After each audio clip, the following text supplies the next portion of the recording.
Dogs Don't Tell Jokes by Louis Sacher, 12. Gary woke up feeling funny, not sick funny, funny, hilarious funny, supercalifragilistically funny. He felt like he could make up the funniest jokes of his life. The jokes were exploding inside him, ready to burst out, like Angeline's balloon. But first, he had to get through school, 6 hours of mind-numbing, maggot-infested drivel. There was a book report due in first period. This was the first time Gary had heard about it. Fortunately, it was only supposed to be an oral report, so as long as Miss Carlyle didn't call on him, he was safe. Unfortunately, he was the first person called. "I'm not ready," he said. "I didn't know about it." "You didn't know about it?" Mrs. Carlyle asked incredulously. "Ashley, when did I assign the book report?" 3 weeks ago, said Ashley. 3 weeks, Mrs. Carlyle repeated. "Where have you been the past 3 weeks, Gary?" "I don't know." "I don't know either," said Mrs. Carlyle. Gary laughed along with several other kids in the class. "I don't think it's funny," said Mrs. Carlyle. "I think it's sad. I will call on you again on Friday, and by then I expect you to have a book report ready. And Gary," she added, "not a joke book this time." Gary sighed. She didn't have to say that. The first time she assigned a book report at the beginning of the year, she didn't say it couldn't be a joke book. So how was he supposed to know? Now he knew. She didn't have to mention it every single time. But what does she think I am? Stupid? And besides, he thought, how am I supposed to know where I was 3 weeks ago when she assigned the book report? Maybe I was in the bathroom. It's not like she's been talking about it every second for 3 weeks. It's just like a murder mystery. Where were you at exactly 8:23 on the night of July 13th? How's anybody supposed to remember? Only the murderer knows. The innocent people don't remember things like that. He talked to Miss Langley before class started. "Yes, Gary? May I see the list?" "What list?" "For the talent show." "I wish you cared as much about math as you do about the talent show. I just want to see if anybody else has signed up yet." "You're not the only one," Miss Langley assured him. She showed Gary the list. Gary W. Boone, tell jokes. Susan Smith, acrobatics. Joe Reed, rap. Matt Hughes, tell jokes. Brenda Thompson, sing. Julia Rose, poetry. Alex Roth, piano. Leslie Ann Cummings, sing. Connie Lee, sing and play guitar. Fred First, bird imitations. Marcia N. Posey, roller skate. "I don't want to be first," said Gary. "Pardon. Just because I was the first to sign up, I don't want to have to be the first one up on stage." "That's not up to me," said Miss Langley. "Who's it up to?" "Brenda Thompson, I believe." Gary nodded and said, "Oh." "Gary," Miss Langley said gently, "I wouldn't get my hopes too high about the talent show." He shrugged. "No offense," Miss Langley continued, "but telling jokes isn't exactly a talent like singing or playing the piano or even bird calls. I'm sorry." "I just hope somebody laughs," said Gary. Then he went to his seat. "Gary! Hey, Gary!"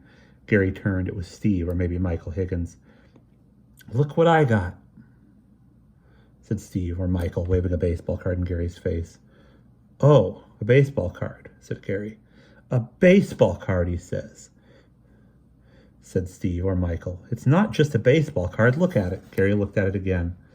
"Bob Bremley," he read aloud. Gary had never heard of Bob Bremley, but he didn't want to disappoint Steve, or Michael. "Great," he said, trying to sound excited. "He's a great player, all right." "No, he isn't," said Steve, or Michael. "There is no Bob Bremley. Bob Brenly was a catcher for the Giants. You see, they spelled his name wrong. It should be Brenly, not Bremley." "Oh, well, maybe you could take it back and they'll give you a new one." "Are you kidding? Ira already offered me $50 for it, but I wouldn't sell it for less than $200. That's how much you'd have to pay at a card show." "So it's good they spelled his name wrong?" asked Gary. "It's great. And would you believe it? I got it in just a regular pack of baseball cards." Gary smiled politely. He had no idea why Steve, or Michael, was showing this to him. "So do you collect baseball cards?" asked Steve or Michael. "No," said Gary. "Oh," said Steve or Michael. He seemed disappointed. "You should." Gary shrugged. "We'll see you, Gary," said Steve or Michael. "Bye," said Gary. He continued on to math. What was that supposed to mean, he wondered. You should. Collecting baseball cards was something you either wanted to do or didn't want to do. It wasn't something you should do. "Why should I?" he asked aloud. He caught up to Joe on the way to the football field. "So, Joe," he said, "I hear you're going to be in the talent show." Joe laughed. "Big deal," he said. "Me too," said Gary. "I know." "So you're going to do a rap, huh?" said Gary. "Sounds cool." "Just fooling around. You know how it is," said Joe. Gary didn't know how it was, but he was glad Joe thought he did. "I'm going to tell jokes. I'm making them all up myself, but I can't tell you any because I'm keeping them all inside of me so they pop out like a balloon." Joe looked at him a moment. Then he waited to tell Gary, like he wanted to tell Gary something. But then he just smiled. Sounds cool, he said. He turned away and quickened his pace. Thanks, said Gary, staying with him. Hey, how about letting me do something today besides just hiking the ball? Sure, maybe, said Joe. Do you know if Matt is making up his own jokes or if he's just telling jokes he already knows? What? Snapped Joe. He stopped walking and turned on Gary. I don't know. Why don't you ask him? Gary shrugged. Could you do me a favor?